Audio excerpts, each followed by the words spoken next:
Welcome to this next section of this site and this presentation. So for this section, I thought I would do a small video for change and as an alternative to text, although I'm also going to put a transcript of the video on the site.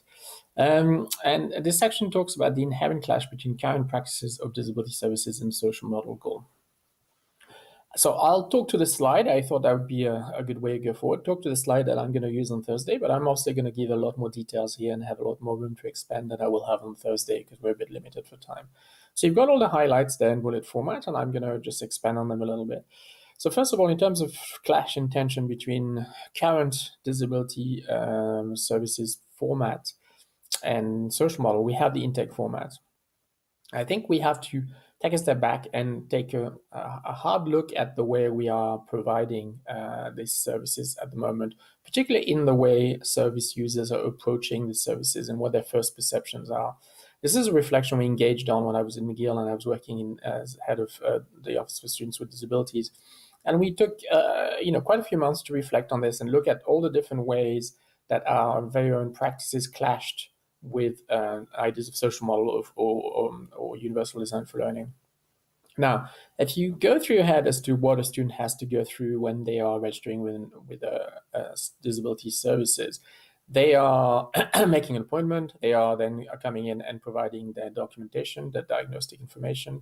They are then coming back for the appointment. They're waiting in a waiting room. Someone comes forward from a faraway office and carries their documentation, their diagnostic documentation in their hand, calls their names, takes them to their office. We've basically created a carbon copy of the medical model. This is actually the exact same lived experience that students have when they go to the doctors or go to a clinic, and we do this within service provision. So inherently, we are sort of signaling to our users that we actually are adhering to a medical model format, because we are copying, we're literally creating mirror copies of the processes that they go through when they go through the sort of medical or quasi-medical services. Then we have to look at the flavor of the appointments and the power dynamics. So even once you've passed all this and you're sitting in with a disability service personnel in an office, we have to look at the power dynamics that exist in that room. And we did this too when we carried on an audit of our service when I was working in McGill. I think most of you would be able to do this within your own work environment without too much trouble. We realized that often it's a service provider sitting at a big desk on a big chair. On the other side of the desk is the user who comes in for just a short window of time, sits on a small chair. There's not even a pretense of equality or reciprocity. It's not a round table. It's not on an equal basis. It's very much symbolized in everything that we do and everything that's present in the room.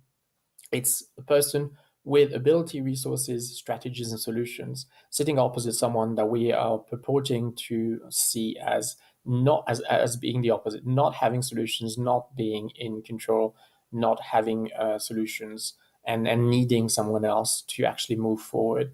So we need to do a lot of deconstructing, even in the way we physically set up these appointments. And in the case of my service, we ended up rethinking the very format, the architecture of our office, and actually not meeting students at the desk and setting up small tables where we would sit in a much more collegiate way, on par, face to face, sitting on chairs the same size, and then breaking this dialogue from the very start as being not a power dynamic of someone having solutions, someone not having solutions, but being two people who are discussing barriers that are being experienced by the students.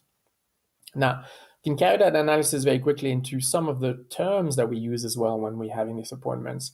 We very quickly, philanthropically, will talk about help within disability service provision. And we feel quite reassured that that's an okay term because it's philanthropic, it demonstrates our goodwill and our good intentions, and it might do. But the term itself is problematic as well, because even the notion of help really, again, positions the user in a sort of disempowered position where the person providing the help has the tools, the resources, the solutions. The person requesting the help has none of that. And that's not really how we are seeking to perceive and construct the service user within a social model approach or within a universal design approach. On the contrary, it's about creating learner autonomy. It's about actually focusing on redesigning the environment so that that person does not require help, is not stuck in a codependency with someone who's providing services. And it's something that we have to keep thinking about.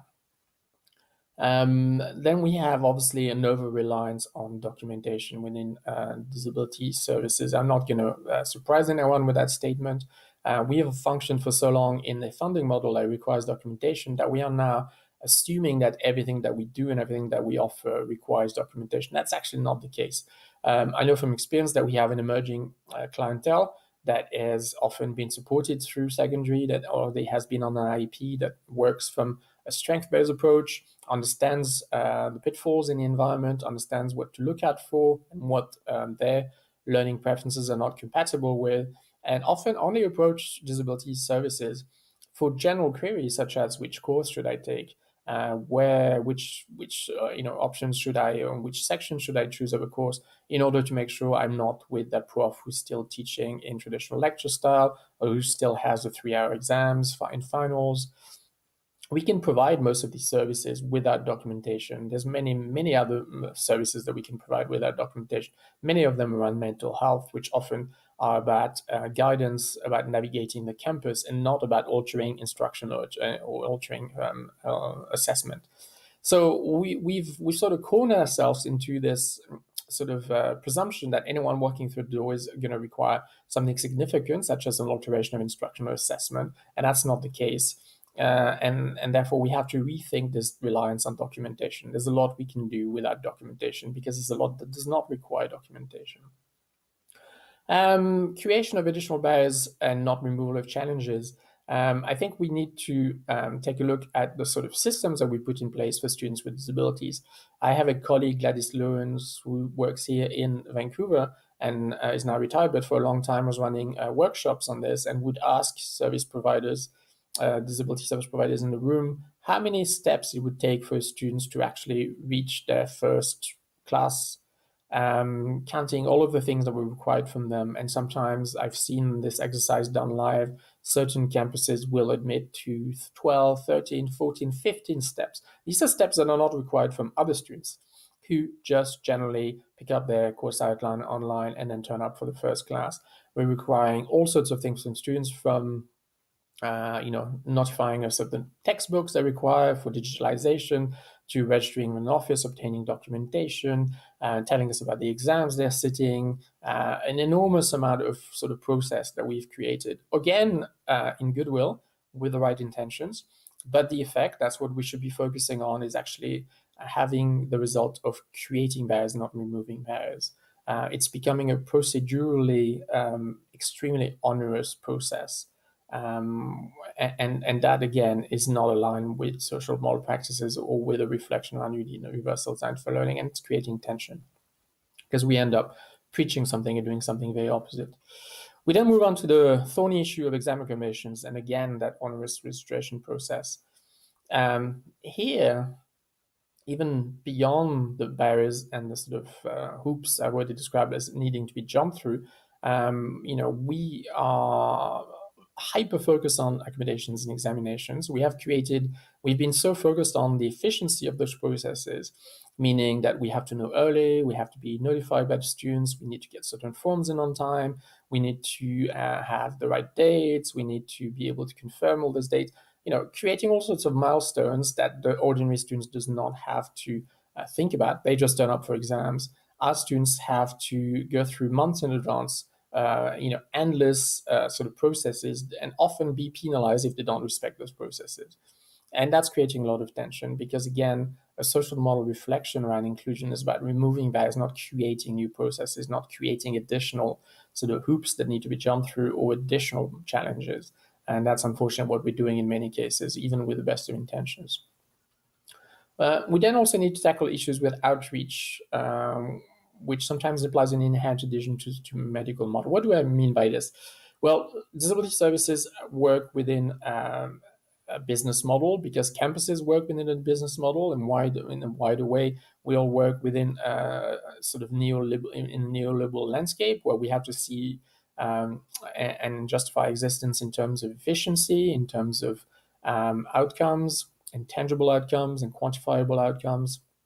So our habit has been So this means that disability services, like anyone else on any campus, is now thinking in terms of marketing, in terms of branding, in terms of outreach, in terms of how to secure the right number of requests walking through the doors, and then being able to justify funding on this basis. But that outreach, I'm going to argue, is itself grounded in medical model. So even in the messages we send out, in the web notifications, in the way we name our services, we are often really adhering to a medical model of medical model of disability, and therefore we are pushing away students who may be reticent to embrace that model, or who may not simply be identified with the notion of disability as a medical label. It's problematic. I think most campuses have been engaged in some reflection around their name, for example, and whether their name should carry the word disability. Now, of course, a function of disability services in a campus is also to create awareness around disability, and from a disability studies perspective, is to create, sort of symbolic awareness on our campuses. But it's also to get students that require services through the door. And if the names that we choose have the effect of turning people away, or making them feel that that's not a place for them, then we have an issue with that branding itself. And that's why there's a tension there, and that tension is, again, needing to be addressed. This leads us to the issue of funding model. Yes, of course, we've been working with funding model for the last 30 years. That means that we are funded depending on the number of students who request services. The imperative and the goal, therefore, becomes to be as efficient as possible and get as many bodies through the door so that we get maximum funding to be able to give the best services. But our adherence to that, a sort of blind adherence to that funding model, means that now, as things are shifting, as governments themselves are rethinking that funding model, indicating clearly that they want to shift that funding model, we are still adhering to something that is obsolete and no longer working. We really often in times see efficiency being quantified by the number of successful interventions that we made and some registration and accommodations provided, and that is problematic in itself, because it depends on this notion of registration, and we have to accept that we have a fair significant portion of what I would call floating students who definitely require services but do not identify with the sort of branding of our offices, and therefore are not coming through the door. We're not prioritizing, we're not catching the students, and therefore we need to start being a little looser. Now, how do you do that? I was confronted with this when I was running a service myself. It means that you need to get into a sort of mind shift where you are working towards a new funding model, a new way of doing things, while still obviously working within an existing model. So it's like sitting between two chairs, but we have to start sitting between two chairs, because if we get too comfortable sitting on a chair that represents the old funding model, we're never going to be ready to actually shift to a new way of doing things. There will come a time in a very predictable future when universities and disability services will not receive funding on the basis of how many students are registered. It's likely they will receive funding on the assumption that every campus is affected by this phenomenon in the same way, and that we know there's 5 to 10% of students who actually are requiring services for inclusion. And therefore, it may be that we'll receive a funding that's simply proportionate to our intake, to our general student population. These moves have been taken in different jurisdictions. Therefore, we have to try and dislodge ourselves from the habits that we formed under the old funding model, which was just a matter of making sure that people were fully registered and that people could be documented as depending on that service.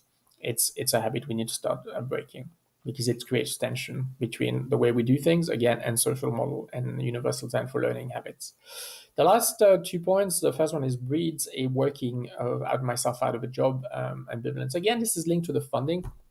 On campuses, often disability services are given the ownership over universal design for learning. They're sort of told, well, it's a natural fit, we are there, why don't you promote it and try and develop it around campus? I would argue there's a real clash there, a real tension, because often they're not actually the best advocate for the job. The reason for that is that there's always a certain ambivalence from disability service providers, because again, they have worked for so long in a funding model that means that their existence depends on how many people walk through the door, that suddenly suggesting that there's another way to achieve inclusion, and that way of achieving inclusion can work directly in the classroom, directly with the instructor, meaning that there is likely to be less bodies walking through the door, therefore less funding, inevitably leads people who work in that sector to, even with the best of intentions, to think this is actually probably bad. And sometimes they don't acknowledge that, but that perception is still there. This sort of underlying fear that developing universal design for learning is reducing the relevance of disability service providers within campus. And that's not the case. I'm going to argue that it's a matter more of shifting to a new role, a new mission, a new image, and that there are other things that disability services can provide in on a campus within an inclusive model, within a universal design for learning sort of lens. But it does mean that people have to shift out of gear and acknowledge and push back this fear, reject this fear that they're actually working themselves out of a job. But there's a tension there that's undeniable. And the last one is the fact that little time and resources dedicated currently to faculty support. Now, if you work within a genuine inclusive model, think a social model, disability, a sort of a universal design for learning, where you think it's the environment that needs to change, it's the design of the learning experience that needs to be altered. That lens is not very compatible with a current picture where disability services are only focusing on students. Because how can systemic change of the learning experience and the design of the learning experience be achieved if we are not focusing on a relationship with faculty, on the transformation of faculty habit, on a transformation of faculty best practices in terms of design and inclusive design? We need inevitably to reshuffle and redirect some of that attention from disability services towards faculty and not focus solely on students. Now, it obviously means that we'll have to do sort of a hybrid model where we're doing both for a while, but it does mean that our focus needs to change, because so far our focus hasn't been in the right place, and we've not given room to the fact that it's our new role includes support of faculty. And systemic change in terms of pedagogical practices.